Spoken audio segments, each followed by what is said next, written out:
Pada pertemuan yang kelima, kelompok kami akan membahas tentang perencanaan tata letak fasilitas. Yang pertama, perencanaan tata letak fasilitas adalah kegiatan analisis, membentuk konsep, merancang sistem, dan mewujudkan sistem bagi produksi barang atau jasa.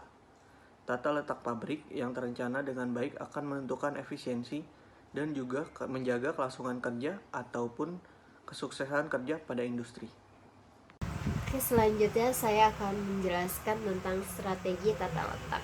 Strategi tata letak bertujuan untuk mengembangkan suatu sistem produksi yang efisien dan efektif sehingga dapat mencapai kebutuhan, kapasitas, dan kualitas dengan biaya yang paling ekonomis.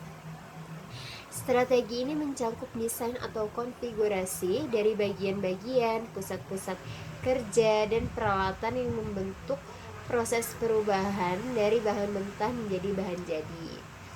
Tujuan penyusunan tata letak yaitu 1. Pemanfaatan peralatan yang optimal. 2. Penggunaan jumlah tenaga kerja yang minimum. 3. Aliran bahan dan produk jadi yang lancar. 4. Kebutuhan persediaan yang rendah. 5. Pemakaian ruang yang efisien. Dan yang keenam yaitu ruang gerak yang cukup untuk operasional maupun pemeliharaan.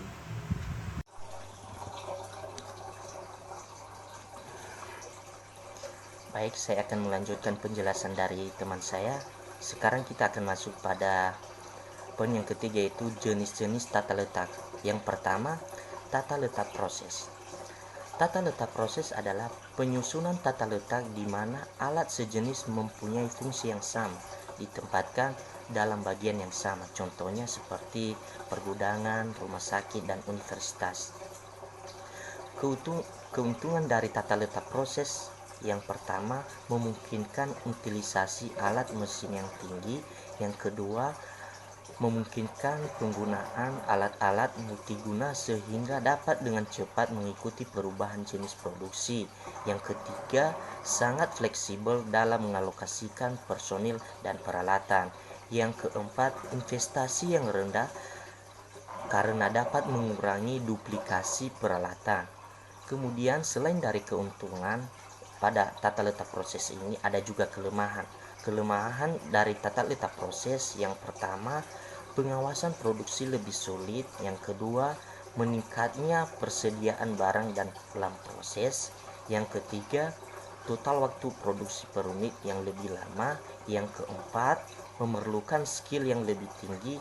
Dan yang terakhir yaitu peningkatan kebutuhan penanganan karena aliran proses yang beragam dan tidak dapat digunakan berjalan. Mungkin itu saja penjelasan dari saya dan akan dilanjutkan oleh teman saya. Terima kasih.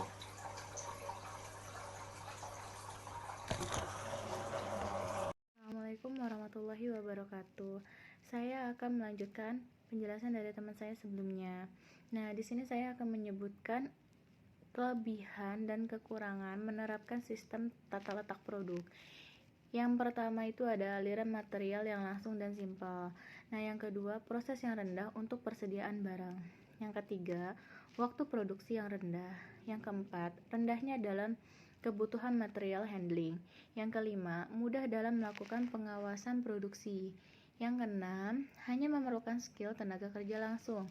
Nah, kekurangannya apa aja sih? Yang pertama itu ada, apabila mesin mengalami kerusakan, maka akan menghentikan semua proses produksi.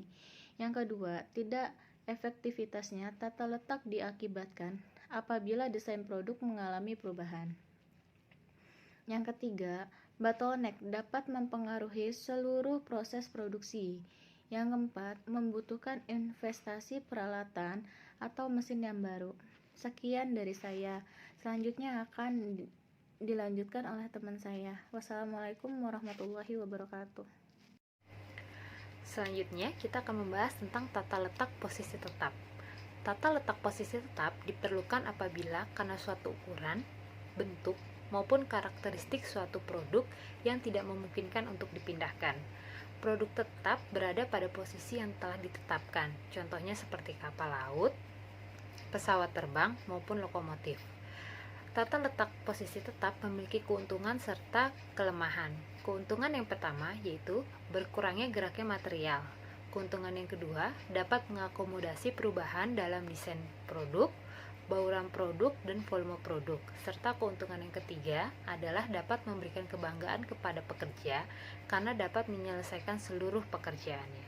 Sedangkan kelemahan dari menerapkan tata letak posisi yaitu yang pertama, gerak personil dan peralatan tinggi, dapat terjadi duplikasi mesin dan peralatan, serta memerlukan tenaga kerja yang berkemampuan tinggi.